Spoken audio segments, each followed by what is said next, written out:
வாரும் பரிசுத்த ஆவியானவரே, நீர் எங்களுக்கு கிருபையாய் கொடுத்திருக்கிற நேரத்துக்காக நன்றியோடு துதிக்கிறோம், ஸ்தோத்திரிக்கிறோம். இப்பொழுதும் அடியனை மறைத்து ஆவியானவர்தாமே இடைபட வேண்டுமாய் ஜெபிக்கிறோம்ப்பா. ஆம்கத்தாவே, அன்றைக்கு சீசர்களை அனுப்புகின்ற பொழுது பேசுகிறவர்கள் நீங்கள் அல்ல, பிதாவின் ஆவியானவரே உங்கள் மூலமாய் பேசுவார் என்று சொல்லி அனுப்பின தேவன் தாமே இப்பொழுது உம்முடைய வார்த்தையை அடியுடைய வாயிலே வைத்து அதை கேட்கக்கூடியவர்களாய் எங்கள் ஒவ்வொருவரையும் மாற்ற வேண்டுமாய் ஜெபிக்கிறோம். உம்முடைய வார்த்தைக்கு வல்லமை உண்டு ஆண்டவரே, நீர் பேசும், நாங்கள் கேட்க அவளோடு காத்திருக்கிறோம். உம்முடைய வசனமே சத்தியம் சுவாமி. ஆமென். கர்த்தருக்குள் பிரியமானவர்களே, கடவுளுடைய பிரதான கிருபையினாலே இந்த 2025ஆம் ஆண்டின் கர்த்தர் உயிர்த்தெழுந்த பண்டிகையை நாம் கடந்த ஓய்வு நாளிலே கொண்டாடினோம். அன்றைக்கு நம்மை திருச்சபை அழைத்த பொழுது உயிர்த்தெழுதல் எல்லையற்ற மாற்றத்தை கொண்டாடுதல் என்று சொல்லி நம்மை சிந்திக்கும்படியாய் அழைத்தார்கள். அன்றைக்கு கொடுக்கப்பட்ட நற்செய்தி பகுதியை நாம் 2 விதமான கொண்டாட்டங்களை நாம் குறித்து சிந்தித்தோம். ஒன்று, தடைகள் நீங்கியது கொண்டாட்டம், தரிசனமானார் கொண்டாட்டம். உயிர்த்தெழுந்த ஆண்டவரை அன்றைக்கு மகதலேனா தரிசித்த பொழுது அது ஒரு கொண்டாட்டமாய் இருந்தது. ஆண்டே கொண்டாட்டம் அவருடைய பிள்ளைகளாகிய உங்களுடைய வாழ்க்கையிலும் என்னுடைய வாழ்க்கையிலும் இருக்க வேண்டும் என்று சொல்லி கடந்த வாரம் கர்த்தர் நம்மை வழிநடத்தினார். இந்த நாளிலே திருச்சபை நமக்கு கொடுத்திருக்கின்ற மையப்பொருள் உயிர்த்தெழுந்த ஆண்டவரால் வலுவூட்டப்படுதல். உயிர்த்தெழுந்த ஆண்டவரால் வலுவூட்டப்படுதல் என்று சொல்லி நம்மை சிந்திக்கும்படியாக இந்த நாளிலே திருச்சபை நம்மை அழைத்திருக்கின்றது. அன்புக்குரியவர்களே, சற்று நேரம் தியானிப்போம்.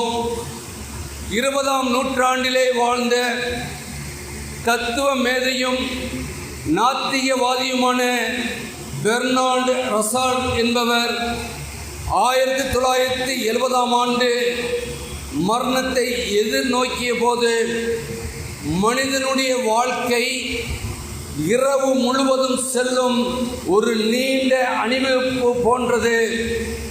கண்ணுக்கு தெரியாத எதிரிகளால் சூழப்பட்டது. சோர்வு மற்றும் வேதனைகளால் சித்திரை செய்யப்பட்டது. இவ்வுலகில் ஒரு இலக்கை நோக்கி பயணித்து அதை சிலர் அடைய முடியும், ஆனால் நீண்ட காலம் எவரும் அதில் நிலைக்க இயலாது.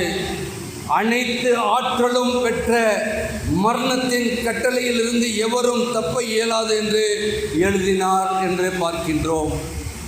ஆனால் ஆண்டவரை விசுவாசிக்கிற உங்களுக்கும் எனக்கும் மரணம் என்பது எந்த சூழ்நிலையிலும் அச்சமும் திகிலும் கொண்டதாக இருக்கக்கூடாது. ஏனென்றால் நாம் ஆராதிக்கின்ற தேவன் மரித்தேன் ஆனாலும் சதா காலமும் உயிரோடு இருக்கிறேன் சொல்லி அவர் சொன்ன வண்ணமாக 3ஆம் நாளிலே வெற்றி வேந்தராய் வெற்றி முழக்கமிட்டு அவர் உயிர்த்தெழுந்தார் என்பதை நாம் அறிந்திருக்கின்றோம். எனவே உங்களுடைய வாழ்க்கையிலும் என்னுடைய வாழ்க்கையிலும் மரணம் என்பது பயம் அல்ல என்பதை நாம் முதலாவது உணர்ந்து கொள்ள வேண்டும். கிறிஸ்துவை தங்கள் மீட்பராக கொண்டிருக்கும் போருக்கு உயிர்த்தெழுதல் என்னும் உறுதியான நம்பிக்கை உண்டு. நம்முடைய விசுவாசமே அவருடைய உயிர்த்தெழுதல் தான் கட்டப்பட்டிருக்கின்றது என்பதை நாம் அறிந்து கொள்ள அழைக்கப்படுகின்றோம். இன்றைக்கு வாசித்த யோவான் 20ஆம் அதிகாரத்தை பார்க்கின்ற பொழுது அதில் 11 இந்த நாளில் தியானமாக கொடுக்கப்பட்டிருக்கின்றது. ஆனால் 1ஆம் வசனம் சொல்கின்றது, வாரத்தின் முதல் நாள் அன்று கல்லறைக்கு சென்ற மகதலேனா மரியாள் கல்லறை வாயில் இருந்த கல் அகற்றப்பட்டிருப்பதை கண்டார். அவர் ஏறிட்டு பார்த்த பொழுது கல் அங்கு அகற்றப்பட்டிருந்தது. இதுதான் நாம் கடந்த வாரம் சொன்னோம், கல் தகற்றப்பட்டது, எனவே கொண்டாடுவோம். தரிசனமானார் கொண்டாடுவோம். ஆனால் இன்றைக்கு பார்க்கின்ற பொழுது இன்றைக்கு அது அல்ல, கொண்டாட்டம் அல்ல. இன்னைக்கு உயிர்த்தெழுந்த ஆண்டவரின் வல்லமையை நீங்கள் நானும் பெற்றவர்களாய் கடந்து செல்ல வந்திருக்கின்றோம். இன்றைக்கு நமக்கு கொடுக்கப்பட்டிருக்கின்றது நம்மை வலுவூட்டுகின்றதா இருக்கின்றது. வலுவூட்டப்படுதல் என்று சொல்கின்ற பொழுது நாம் எதிலெல்லாம் வலுவூட்டப்பட வேண்டும்? ஆவியின் அபிஷேகத்தினால் நாம் வலுவூட்டப்பட வேண்டும். ஆவிக்குரிய காரியங்களிலே நாம் வலுவூட்டப்பட வேண்டும். ஆண்டவருக்கு அடுத்த காரியங்களிலே நாம் வலுவூட்டப்பட வேண்டும். உலகத்தின் காரியங்களிலும் உலகத்தின் சிற்றின்பங்களிலும் நாம் கடந்து செல்ல அழைக்கப்பட்ட மக்கள் அல்ல. உயிர்ப்பு பண்டிகை என்பது மரணத்தை வென்றது போல உங்களுடைய வாழ்க்கையிலும் என்னுடைய வாழ்க்கையிலும் எதெல்லாம் நம்மை ஆட்கொண்டிருக்கின்றதோ எல்லாவற்றையும் விட்டு நாம் வெற்றி கொண்டாட்டம் செய்கின்ற நாளாய் இருக்க வேண்டும். நம்பிக்கையற்ற நிலையிலே உலகில் பயணித்துக் கொண்டிருக்கும் உலக மக்கள் மத்தியிலே உயிர்த்தெழுந்த ஆண்டவரால் வெளிப்பட்டுக் கொண்டிருக்கின்ற நீங்கள் நானும் அந்த வல்லமையோடு கூட மற்றவர்களுக்கு ஆண்டவரை வெளிப்படுத்த முடியாது இந்த நாளிலே நாம் அழைக்கப்பட்டிருக்கின்றோம். இந்த நாளின் இன்றைக்கு செய்தியை 2 சிறு தலைப்புகளிலே தியானிக்க பரிசுத்த ஆவியானவர் நமக்கு கிருபை செய்வார்.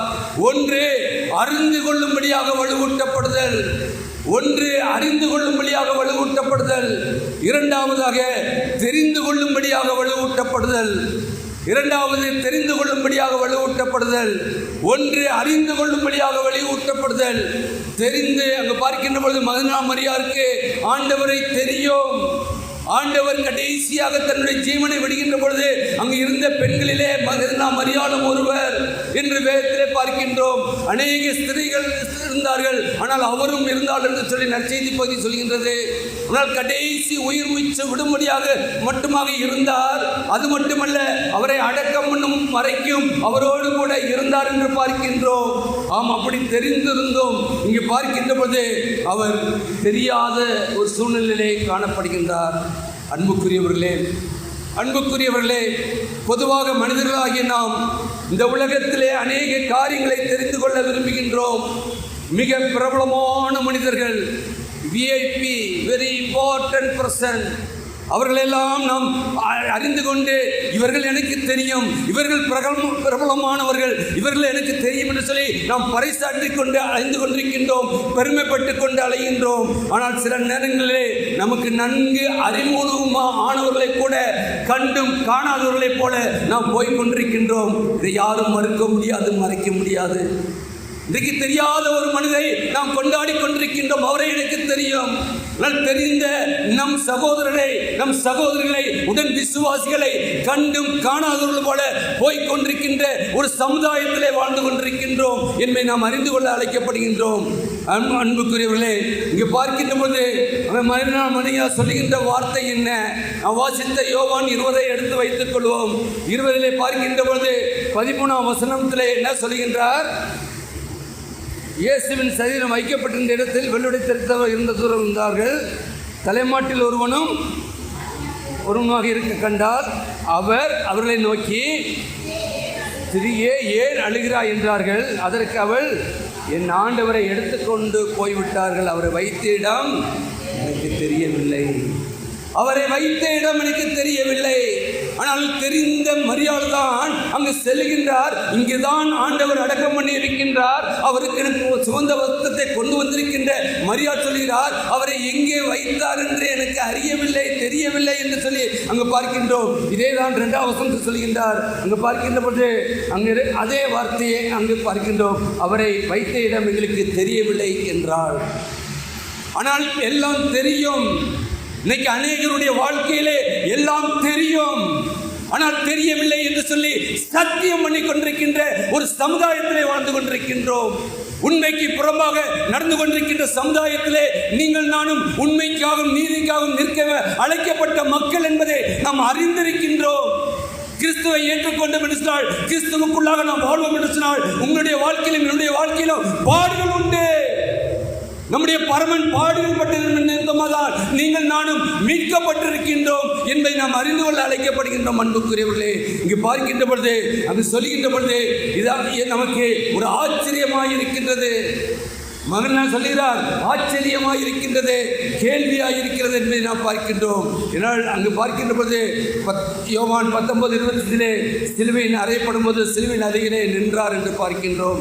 லூக்கா 8ஆம் அதிகாரம் 2ஆம் வசனத்தில் பார்க்கின்ற பொழுது அவளிடமிருந்த இயேசு 7 பிசாசுகளை துரத்திருந்த மகனான மரியாள். அன்புக்குரிய திருச்சபை மக்களே, அன்புக்குரிய திருச்சபை மக்களே, ஆண்டவரை தரிசித்த மரியாளுடைய வாழ்க்கையிலே அவளை பிடித்திருந்த 7 பிசாசு துரத்தப்பட்டது என்று சொல்லி நாம் வேதத்திலே பார்க்கின்றோமே. நீங்கள் நானும் ஆண்டு காலமாய் ஆண்டவர் உயிர்த்தெழுந்தார் அல்லேலூயா அல்லேலூயா என்று பாடிக்கொண்டிருக்கின்றோமே. நம்முடைய வாழ்க்கையிலே நாம் எதையெல்லாம் விட்டு இருக்கின்றோம், நம்மை எதெல்லாம் ஆட்கொண்டிருக்கின்றது இன்னைக்கு நாம் சிந்தித்து பார்க்க அழைக்கப்படுகின்றோம். 7 பிசாசை விரட்டிய மகதலேனா மரியாள், அப்படினால் அவள் எல்லாவற்றையும் விட்டவளாய், தனக்கென்று இந்த எல்லாவற்றையும் விட்டவளாய், யாருக்கும் அடிமை இல்லை, இயேசுவுக்குத்தான் நான் அடிமை என்று சொல்லி தன்னை முற்றிலும் அர்ப்பணித்தவளாய் இருந்தாள். இன்னைக்கு நீங்கள் நானும் யாருக்கு அடிமையாக இருக்கின்றோம்? யாரை அடிமைப்படுத்திக் கொண்டிருக்கின்றோம்? யாரிடத்திலே நாம் எல்லா நன்மையும் பெற்று அவர்களுக்கு விரோதமாய் நாம் செயல்பட்டுக் கொண்டிருக்கின்றோம்? நாம் என்னென்ன காரியங்களில் ஈடுபட்டிருக்கின்றோம்? அதெல்லாம் பிசாசின் காரியம் அல்லவா? நீங்கள் நானும் பிசாசின் பிள்ளைகளா, சாத்தானின் பிள்ளைகளா, அல்லது ஆண்டவராகிய இயேசு கிறிஸ்துவினால் மீட்கப்பட்ட பிள்ளைகளாய் வாழ்கின்றோமா என்று நாம் சிந்தித்து பார்க்க அழைக்கப்படுகின்றோம். பெருமை பேச நாம் அழைக்கப்பட்டவர்கள் அல்ல, நாம் பெருமையிலே நாம் வாழ அழைக்கப்பட்டவர்கள் அல்ல. பெருமை என்பது ஆண்டவர் ஒருவருக்கே உரியது. அவர்தான் மகிமைக்கு பாத்திரர். எனக்கும் உங்களுக்கும் எந்த சூழ்நிலையும் மகிமை இல்லை. நீங்கள் நானும் அவரை தூக்கி சுமக்கின்ற கழுதை, அவரை மற்றவர்களுக்கு அறிமுகப்படுத்துகின்ற கழுதைகளாக இருக்கின்றோம். அப்படினால் நாம் யாரை நாம் இந்த நாளிலே நாம் தூக்கி சுமந்து கொண்டிருக்கின்றோம்? பெருமை, பொறாமை, அந்தஸ்து, அதிகாரம், பண ஆசை, எந்தெந்த பிசாசுகள் இன்னைக்கு நம்மை சூழ்ந்து கொண்டிருக்கின்றது? ஒருவேளை மதியாளத்தில் 7 பிசாசு, இன்னைக்கு என்னுடைய வாழ்க்கையிலும் உங்களுடைய வாழ்க்கையிலும் எத்தனை பிசாசு இருக்கின்றது? அதெல்லாம் துரத்தப்படவில்லை என்று சொன்னால் ஒரு நாளும் ஆண்டவரை நீங்கள் தரிசிக்க முடியாது. ஆண்டவருடைய ராஜ்யத்திற்கு உகந்தவர்களாக இல்லை என்பதை நாம் அறிந்து கொள்ளப்பட்டவர்களாக இருக்கின்றோம். யோவான் 19:25 சொல்கின்ற பொழுது, இயேசு கிறிஸ்து சிலுவையில் அறையப்படும் போது சிலுவையின் அருகிலே அழுது கொண்டிருந்த மரியாள் அங்கே அழுது கொண்டிருந்தாள். இங்கே இயேசு உயிர்த்தெழுந்த பிற்பாடும் அழுது கொண்டிருக்கின்றாள். அன்புக்குரிய திருச்சபை மக்களே, நாமும் அழுது கொண்டிருக்கின்றோம். ஆனால் அழுகை என்பது ஆண்டவர் உயிர்த்தெழுந்த பிற்பாடு நமக்கு அழுகை அல்ல. ஆண்டவரை தரிசிக்க முடியாது நாம் அழைக்கப்பட்டிருக்கின்றோம் என்பதை நாம் அறிந்து கொள்ள அழைக்கப்படுகின்றோம். என்றால் அங்கே மணி கிடைத்தது ஒரு சிறப்பான வாய்ப்பு. எல்லாரும் சொல்லுவாங்கள்ல, the first expression is the best experience. அப்படினால் உயிர்த்தெழுந்த ஆண்டவரை முதலாவதாக பார்க்கக்கூடிய அந்த ஒரு எக்ஸ்பீரியன்ஸ் கிடைச்சது. இன்னைக்கு நம்முடைய வாழ்க்கையில் அது கிடைச்சிருக்கா? 1 வாரம் ஆச்சே, போன வாரம் கொண்டாடினோமே. ஆண்டவர் நம்முடைய உள்ளத்திலும் இல்லத்திலும் இருக்காரா? அவர் கொண்டு வந்த மீட்பு உங்களுக்குள்ளும் எனக்குள்ளும் இருக்கின்றதா? நம்முடைய திருச்சபையிலே இருக்கின்றதா என்பதை நாம் சிந்தித்து பார்க்க அழைக்கப்படுகின்றோம். திருச்சபை என்பது உயிர்த்தெழுதலின் நம்பிக்கையிலே கட்டப்பட்டிருக்கின்றது. அப்படினால் நீங்கள் நானும் அதன் சாட்சிகளாக இருக்கின்றோம். அப்படினால் சாட்சி வர அழைக்கப்படுகின்றோம். அங்கு பார்க்கின்ற பொழுது நமக்கு நன்கு தெரிந்த ஒன்று இப்போ வாசிக்க கேட்ட முதலாம் வேத பாடம் யாக்கோப்பு 28 யாக்கோப்பு என்ன பண்ணுகின்றார்? அங்கே போகின்ற பொழுது அவருக்கு தூக்கம் வருது. ஆனால் அவர் என்ன பண்றார்? சொப்பனம் காண்கின்றார். என்ன சொப்பனம்? ஒரு ஏணி போடப்பட்டிருக்கின்றது. கீழே இருந்து மேலே வானத்துக்கு அல்லே தேவதூதர்கள் ஏறுகிறவர்களும் இறங்குகிறவர்களும் காண்கின்றார்கள் என்று பார்க்கின்றோம். நீங்கள் நானும் சொப்பனம் காண்கிறோமே. என்ன சொப்பனம் கண்டுகிட்டு இருக்கோம்? ஆண்டவரை நாம் காண்கின்றவர்களாக இருக்கின்றோமா? அங்கு பார்க்கின்ற பொழுது மேலாக கர்த்தர் நின்றார் என்று பார்க்கின்றோம். அப்படி நிற்கின்ற கர்த்தரை காண்கின்றோமா? அல்லது உலகத்தின் மக்களை கண்டு உலகத்தை பார்த்து கொண்டிருக்கின்றோமா? உன்னத்தை நோக்கி நம்முடைய கண்கள் ஏறெடுக்கப்பட்டிருக்கின்றதா? எனக்கு ஒத்தாசை வரும் பர்வதத்துக்கு நேராக என் கண்களை ஏறெடுக்கின்றேன் என்று சொல்லி சங்கீதக்காரன் முழங்கினாரே. இன்றைக்கு உங்களுடைய வாழ்க்கையிலும் என்னுடைய வாழ்க்கையிலும் கண்கள் யாரை நோக்கி கொண்டிருக்கின்றது? அங்கு பார்க்கின்றோம் மேலாக கர்த்தர் இருக்கின்றார் என்று பார்க்கின்றோம். யாக்கோபு பார்க்கின்றார், நித்திரை தெளிந்த பொழுது கர்த்தர் இருக்கிறார் இந்த ஸ்தலத்திலே என்று சொல்லி இந்த ஸ்தலத்திற்கு பெத்தேல் என்று பெயரிட்டார். இது தேவனுடைய வீடே அல்லாமல் வானத்தின் வாசலாய் இருக்கிறது என்று சொல்லி பார்க்கின்றோம். அன்புக்குரிய திருச்சபையே, 152 ஆண்டு காலமாய் நீங்கள் நானும் ஆராதிக்கின்ற இந்த ஸ்தலம் தேவனுடைய வாசஸ்தலமாய் இருக்கிறது. இது தேவனுடைய வீடே அல்லாமல் வேறே அல்ல என்று சொல்லி இந்த நாளே ஆண்டவர் உங்களுக்கும் எனக்கும் வெளிப்படுத்தி கொண்டிருக்கின்றார். அன்றைக்கு யாக்கோப்பு ஏதோ வயல்வெளியிலே இருந்த இடத்துக்கு சொன்னார் என்றால், உங்களையும் என்னையும் தேடி வந்த மிஸ்ரீர்கள் முன்குறித்த இடம். அன்றைக்கு இதுவும் அதே நிலைமையில் தான் இருக்கும். யாக்கோபு எப்படி வனாந்திரத்திலே அவர் கல்லை வைத்து படுத்திருந்தாரோ அதே இடமாகத்தான் அன்றைக்கு இதே இடம் இருந்திருக்கும். ஆனால் அவருடைய காரியங்களின் நிமித்தமாய் நமக்கு அழகான ஒரு ஆலயத்தை, தூய இம்மானுவேல் ஆலயம், தேவன் நம்மோடு இருக்கிறார், நம்மோடு இருக்கிறார். அழகான வார்த்தை, சொல்வதற்கு அழகாக இருக்கின்றது. ஆனால் என்னுடைய வாழ்க்கையின் பிரதிபலிப்பு எனக்குள்ளாக ஆண்டவர் வெளிப்படுகின்றாரா? தூய இம்மானுவேல் ஆலயம் என்பது ஆலயத்தின் பெயர் அல்ல, என்னுடைய பெயராக இருக்க வேண்டும். இதில் இருக்கிற ஒவ்வொரு விசுவாசிகளின் பெயராக இருக்க வேண்டும். அப்படின்னா நாம் பிரதிபலிக்கின்றவராக இருக்கின்றோமா? உயிர்த்தெழுந்த ஆண்டவரை நாம் பிரதிபலிக்கின்றவராக இருக்கின்றோமா? அங்கு பார்க்கின்றோம், இது தேவனுடைய வீடே அல்லாமல் வானத்தின் வாசல். அவர்கள் நீங்கள் நானும் இப்பொழுது ஆண்டவருடைய வருகை இருக்கும் என்று சொன்னால், நீங்கள் நானும் இந்த இடத்தில்தான் பரலோகமாகிய நம்முடைய மோட்சத்திற்கு நாம் செல்ல இருக்கின்றோம். உங்களுக்காகவும் எனக்காகவும் அநேக ஸ்தலங்களை கட்டியிருக்கின்றார். அந்த ஸ்தலத்தை ஆயத்தம் பண்ணி இந்த நேரத்திலே வருவார்கள் சொன்னால் அதை சுதந்திரித்துக் கொள்ளக்கூடிய வாசல் இதுதான். இந்த வாசல்லே நாம் வருகின்ற பொழுது பயபக்தியோடு வந்து ஆண்டவரை ஆராதிக்கின்றோமா, அல்லது நம்முடைய செயல்பாடுகள் எப்படிப்பட்டதா இருக்கிறது என்பதை பார்க்கப்படுகின்றோம். நமக்கு நன்கு தெரிந்த ஒன்று, பரீட்சை வருகின்ற பொழுது பிள்ளைங்க என்ன பண்ணுவாங்க, நடுநடுங்குவாங்க. பார்த்துருக்கீங்களா? அவங்க படிச்சுட்டு போவாங்க, படிச்சுட்டு போய் எக்ஸாம் கொள்கையும் போயிடுவாங்க. அவங்க படித்த கேள்வி தான் அங்கே கேட்டிருப்பாங்க. என்ன நடக்கும்? அதை எழுதாமல் வந்துடுவாங்க. அந்த பதட்டம் இன்றைக்கு மரியாளுடைய வாழ்க்கையிலும் அதுதான். நம்முடைய பிள்ளைங்க போகிறாங்க, நல்லா படிச்சுட்டு போவாங்க, அந்த கொஸ்டினுக்கு ஆன்சர் படிச்சுருப்பாங்க, அதே கொஸ்டின் தான் கேட்கப்பட்டிருக்கோம். ஆனால் அங்கே போனோடனே அந்த பதட்டத்தில் என்ன பண்ணுவாங்க, எழுதாமல் விட்டுட்டு வந்துடுவாங்க. அதே நிலைமை தான் அன்றைக்கி மரியாள். ஆண்டவரை கடைசி சொட்டு ரத்தம் அவருடைய உறுதியிலிருந்து விழும்பட்டுமாக கண்ட மரியாள், அவர் வைத்த இடம் தெரியவில்லை, அவரை வைத்த இடம் தெரியவில்லைன்னு சொல்லி அங்கலாய்க்கின்றார். அன்புக்குரியவர்களே, நீங்கள் நானும் ஆண்டாண்டு காலமாய் கிறிஸ்தவர்களாய் நம்முடைய வயதின் எத்தனை வயசு இருக்கோ நாம் வாழ்ந்திருக்கலாம். ஆனால் நீங்கள் நானும் பதட்டப்பட்டு, எப்படி அந்த பரிட்சை எழுதின மாணவி தெரிந்ததையும் தெரியாது விட்டு வந்தது போல நீங்கள் நானும் ஆண்டவரை விட்டு தூரமாய் போய் கொண்டிருக்கின்றோம். யாரும் மறுக்க முடியாது, மறைக்க முடியாது. அதை நீங்கள் நம்பியே ஆக வேண்டும். என்றைக்கு சுயம் எனக்குள்ளாக வருகின்றதோ, என்றைக்கு நான் என்கிற அகம்பாவம் எனக்குள்ளாக வருகிறதோ, என்றைக்கு நான் தான் என்று சொல்லி நமக்குள்ளாக வருகின்றதோ, அன்றைக்கு ஆண்டவரை நாம் விட்டு நாம் தூரமாக இருக்கின்றோம். இவை நீங்கள் நானும் தெரிந்து கொள்ளும்படியாக இந்த நாளில் அழைக்கப்பட்டிருக்கின்றோம். இவை நம்மை வலுவூட்டுதல் என்று பார்க்கும்போது அது வல்லமை, அந்த உயிர் தெழுந்த வல்லமை இன்றைக்கு நமக்குள்ளாக வர நம்மை அர்ப்பணிப்போம். இரண்டாவதாக அறிந்து கொள்ளும்படியாக வலியூட்டப்படுதல். நாம் வாசித்ததை யோவான் 20ஆம் அதிகாரம் 14ஆம் வசனமும் 17ஆம் வசனமும் வாசிப்போம்.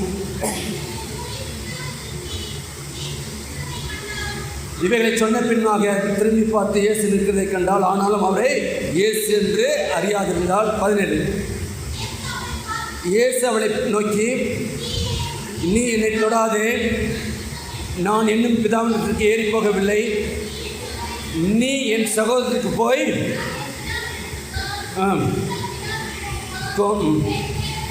என் தேவனிடத்திற்கும் அவர்களுக்கு சொல் என்றால், உங்கள் பிதாவினிடத்திற்கும் என் பிதாவினிடத்திற்கும் உங்கள் தேவனிடத்திற்கும் ஏறி போகிறேன் என்று சொல் என்றால். நடைபெற்றது என்ன? தெரியாதிருந்த மரியாள் தெரிந்து கொள்ளப்பட்ட பொழுது, அவர்தான் இயேசு என்று தெரிந்து கொள்ளப்பட்ட பொழுது, மரியாள் இப்பொழுது அறிந்தவரை அவர் என்ன செய்கின்றார்? அவர்களை போய் சொல்ல அவர் அழைக்கின்றார், சொல்ல அழைக்கின்றார். அன்புக்குரிய திருச்சபை மக்களே, நீங்கள் நான் இயேசுவை அறிந்து இருக்கின்றோமே, நாம் எத்தனை பேருக்கு சொல்லி இருக்கின்றோம்? ஆண்டவர் சொன்ன வார்த்தை தான் மரியாதத்திலே, நீ போய் என் சகோதரத்திலே சொல். எத்தனை சகோதரத்திலே நாம் ஆண்டவர் உயிர்த்தெழுந்தார் அல்லேலூயா என்று சொல்லி பாடினோமே.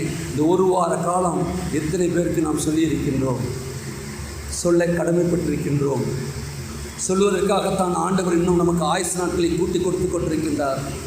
ஏதோ அல்ல, என்னுடைய பலத்தினாலும் என்று பராக்கிரத்தினாலும் அல்ல, அப்படி சுத்த கிருபையினாலே நின்று கொண்டிருக்கின்றோம் என்பதை நாம் அறிந்து கொள்ள அழைக்கப்படுகின்றோம். இங்கே பார்க்கின்ற போது நமக்கு நன்கு தெரிந்த ஒன்று, ஏசாயா தீர்க்கதரிசி புஸ்தகம் 1ஆம் அதிகாரம் 3ஆம் வசனத்தில் சொல்கின்ற போது, இரண்டாம் அங்கே இயேசுவை நிற்கிறதை கண்டு இயேசு அங்கே பார்க்கின்ற போது மரியாள் அறியாத அவல நிலையை பார்க்கின்றோம். ஏசாயாவை பார்க்கின்ற போது ஏசாயா தீர்க்கதரிசி சொல்கிறார், 1ஆம் அதிகாரம் 3ஆம் வசனம், மாடு தன் எஜமானனையும் கழுதை தன் ஆண்டவனின் முன்னணியும் அறியும், இஸ்ரவேலோ அறிவில்லாமலும் என் மக்கள் உணர்வில்லாமலும் இருக்கிறார்கள். ஏசாயா தீர்க்கதரிசி மூலமாக சொல்லி இந்த வார்த்தை அன்றைக்கு இஸ்ரவேல் மக்களுக்கும் அல்ல, இன்னைக்கு புதிரே இஸ்ரவேல் மக்களாய் அழைக்கப்பட்டிருக்கின்ற உங்களுக்கும் எனக்கு சொல்கின்றார், இஸ்ரவேல் அறிவில்லாமலும் என் மக்கள் உணர்வில்லாமலும் இருக்கிறார்கள். உணர்வை கொடுக்கின்ற கர்த்தர் தான் உயிர்த்தெழுந்திருக்கின்றார். உங்களுக்கும் எனக்கு வல்லமையை கொடுக்கின்ற கர்த்தர் தான் உயிர்த்தெழுந்திருக்கின்றார். இன்னும் எரேமியா தீர்க்கதரிசன புஸ்தகத்தில் பார்க்கின்ற போது 8ஆம் அதிகாரம் 7ஆம் வசனம் சொல்கின்றது, வாசிக்கலாம். எரேமியா 8:7. அங்கேயும் பார்க்கின்ற பொழுது ஆண்டவரின் நியாயத்தை அறியார்கள். ஆண்டவர் எதற்காக என்னை தேர்ந்தெடுத்தாரோ, எதற்காக பேர் சொல்லி என்னை அழைத்தாரோ, அதை அறியாத மக்களாய் நாம் வாழ்ந்து கொண்டிருக்கின்றோம். வாசிக்கலாமே. ஆகாயத்துள்ள நாரை முதலாய் தன் வேலையை அறியும்படி காட்டுப்புறாவும் கொக்கும் தகலான் குறியும் தாங்கள் வரத்தக்க காலத்தை அறியும். என் மக்களோ ஆண்டவரின் நியாயத்தை அறியாதிருக்கிறார்கள். என் மக்களோ, எல்லா படைப்பெல்லாம் ஆண்டவரை அறிந்திருக்கின்றதே. ஆண்டவரின் மகனுமாய் படைக்கப்பட்ட மனித குலமே, நீங்கள் நானும் அவருடைய காரியத்தை, அவர் வருகின்ற காரியத்தை அறியாதபடியா நாம் விழித்திருக்காதபடி நம்முடைய காரியங்களில் நாம் ஈடுபட்டு கொண்டிருக்கின்றோம். அவருடைய நியாயம் என்ன? நீதி உள்ள நியாயாதிபதியாய் வர இருக்கின்றார். அவர் ஏதோ வந்து உங்களுக்கு எனக்கும் இரக்கமுள்ள தேவனாய், மன உருக்கமுள்ள தேவனாய், நமக்கு வேண்டிய எல்லாவற்றையும் கொடுக்கக்கூடிய தேவனாய் அல்ல, எல்லாத்தையும் கொடுக்கிறார். எல்லாத்தையும் பெற்றுக்கொள்கின்றோம்.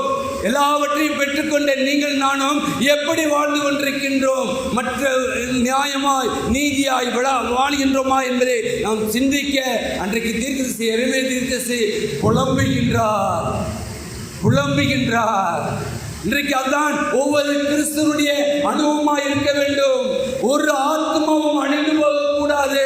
ஆண்டவராகிய வருகின்ற பொழுது 2ஆம் வருகையிலே தூய இம்மானுவேல் ஆலயத்திலே இருக்கின்ற அனைத்து குடும்பங்களும், அனைத்து உறுப்பினர்களும் ஆண்டவருக்குள்ளாக, அவருடைய ராஜ்யத்துக்குள்ளாக சேர வேண்டும். இதுதான் நம்முடைய புலம்பலாய் இருக்க வேண்டும். நம்முடைய புலம்பலாய், நம்முடைய அங்கலாய்ப்பாய் இருக்க வேண்டும். இன்னைக்கு நாம் எப்படி வாழ்ந்து கொண்டிருக்கின்றோம்? தென்னிந்திய திருச்சபை அநேக மிஷனரிகள் மூலமாக உருவாக்கப்பட்டது. இது ஒரு ஐக்கிய திருச்சபை. இந்த ஐக்கிய திருச்சபையிலே நாம் ஐக்கியப்பட்டிருக்கின்றோமா என்பதை நாம் சிந்தித்து பார்க்க அழைக்கப்படுகின்றோம். ஏனெனில் மிருகங்கள், பறவைகள் தங்கள் படைப்பாளரை அறியும் போது மனிதர் மட்டும் அறியாது ஆண்டவருக்கு எவ்வளவு வேதனை கொடுக்கும், எவ்வளவு வேதனை கொடுக்கும். இன்னைக்கு நம்முடைய வாழ்க்கையை நாம் ஆராய்ந்து பார்க்க அழைக்கப்படுகின்றோம். அன்புக்குரியவர்களே, இனிமே உடன் இருப்பவர் யார் என்று அறியாமல் மரியா அழுகிறாள். ஆனால் அவர் பேர் சொல்லை அழைத்த மாத்திரத்திலே அவர் திரும்பி பார்த்து ரபூனி என்று சொல்லுகின்றார், போதகரே.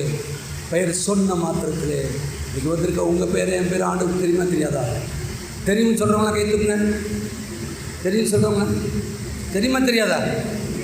வரும்போது சின்ன தம்பின்னு பாரு, கூப்பிட்டாருன்னா நல்லது, கூப்பிடலன்னா ஆண்டவரை பார்க்க முடியாது. இந்த சின்ன தம்பி எவ்வளவுதான் இது பண்ணாலும் ஆண்டவரை பார்க்க முடியாது.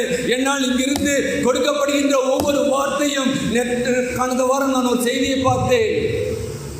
கொடுக்கின்ற ஒவ்வொரு நற்செய்தியும் மக்கள், திருச்சபை மக்கள் மனம் திரும்ப வேண்டும் என்று சொல்லி இங்கு கொடுக்கப்பட்டு கொண்டே இருக்கின்றது.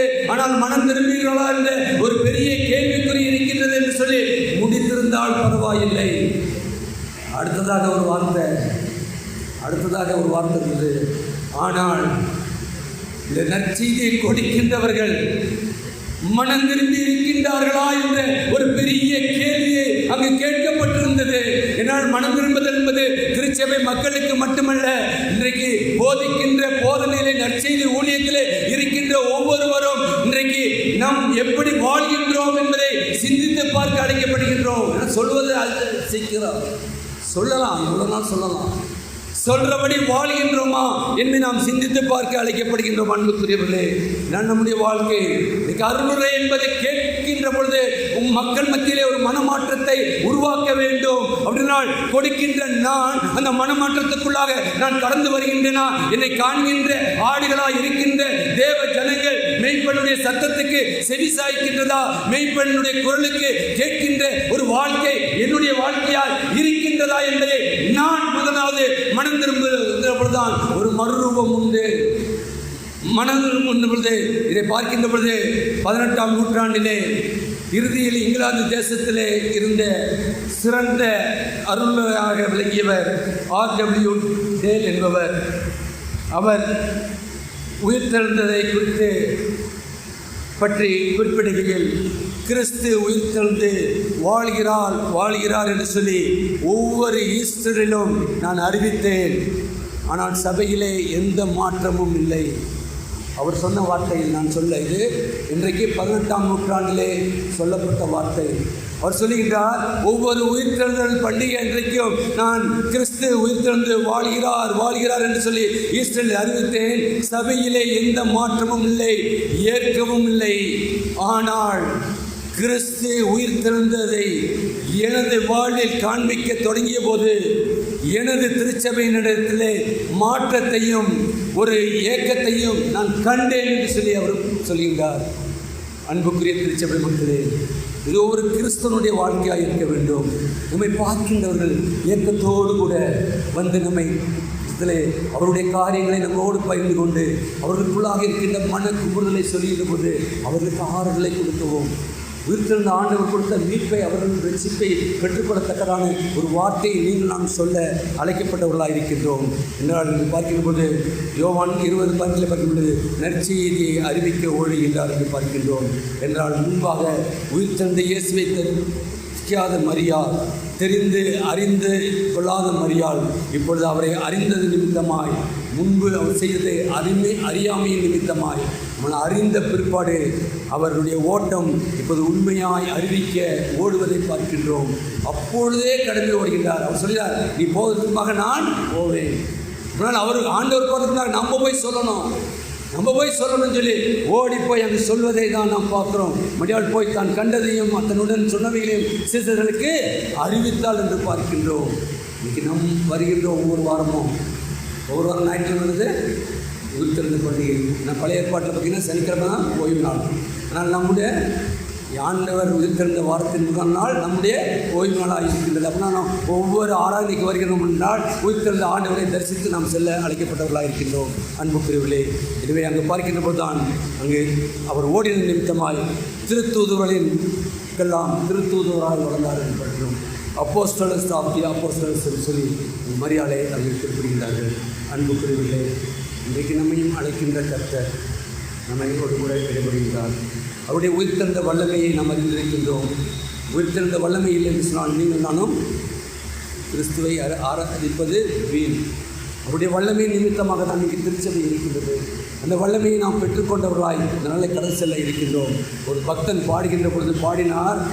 அந்த பாடல், அழைப்பின் குரல் கேட்டேன், என் ஆண்டவர் என உணர்ந்தேன், அருகில் தங்கி நடைபெற்றேன், பின்னே வா என முன் சென்றார், அறிவில் குறைந்தவன் நான் அன்றோ, அதை தெரிந்தும் அழைத்தது ஏன் என்றேன், அறிந்தவர் செருக்கின அகற்றிடவே பின்னே வா என்றார், பின்னே வா என முன் சென்றார் சொல்வார்கள். இன்னைக்கு உயிர்த்தெழுந்த ஆண்டவர் உங்களுடைய வாழ்க்கையிலும் என்னுடைய வாழ்க்கையிலும் முன்னே செல்ல இருக்கின்றார். அவருடைய வல்லமையுள்ள வார்த்தையை நீங்கள் நான் கேட்டிருக்கின்றோம். இன்றைக்கு நாம் வாசித்த சங்கீதம் என்பது என்ன, சங்கீதத்தை பார்க்கிற போது அதெல்லாம் கர்த்தருடைய சத்தத்தின் வல்லமையை குறிக்கின்றதாக இருக்கிறது. ஐயா மாறி மாறி வாசித்தோமே.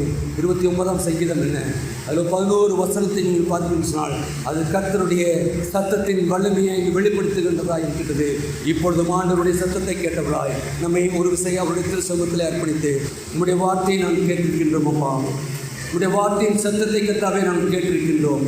உடைய சத்தம் கர்த்தாவே அன்றைக்கு மரியாளை அழைத்த பொழுது மரியாள் கர்த்தாவே திரும்பி கர்த்தாவே நீ சொன்ன வார்த்தையை கேட்டு கர்த்தாவே சீசர்களுக்கு அறிவிக்க சென்றது போல வந்திருக்கிற நாங்கள் ஒவ்வொருவரும் கர்த்தாவே அந்த வல்லமையை பெற்றவர்களாய் கர்த்தாவே அப்போஸ்தலர் நடவடிக்கைகளை பார்க்கின்ற பொழுது அந்த வாலிபன் கர்த்தாவே 3வது மாடியிலிருந்து கீழே விழுந்து மரித்த பொழுது அப்போஸ்தலனாய் பவுல் அவர் மேல் விழுந்து ஜெபித்த பொழுது அவன் உயிர்த்தான் என்று பார்க்கின்றோமே. அந்த வல்லமை இந்த நாளிலும் வந்திருக்கிற எங்கள் ஒவ்வொருவரும் கடந்து வருவதாய் இருப்பதற்காக நன்றியோடு மிச்சிருக்கிற பாஸ்தரிக்கிறோம். நாம் கர்த்தாவே உயிர்த்தெழுந்த வல்லமை எங்களை வலுவூட்டுகின்றதாக இருக்கின்றது. நாம் கர்த்தாவே தெரிந்து கொள்ளாத பாத்திரமாய் இல்லாதபடி கர்த்தாவே இதனால் வந்திருக்கிற நாங்கள் ஒவ்வொருவரும் உம்மை தெரிந்து கொண்டவர்களாகவும் உம்மை அறிந்து கொண்ட பாத்திரமாகவும் நாங்கள் கடந்து செல்ல இருக்கின்றோம்.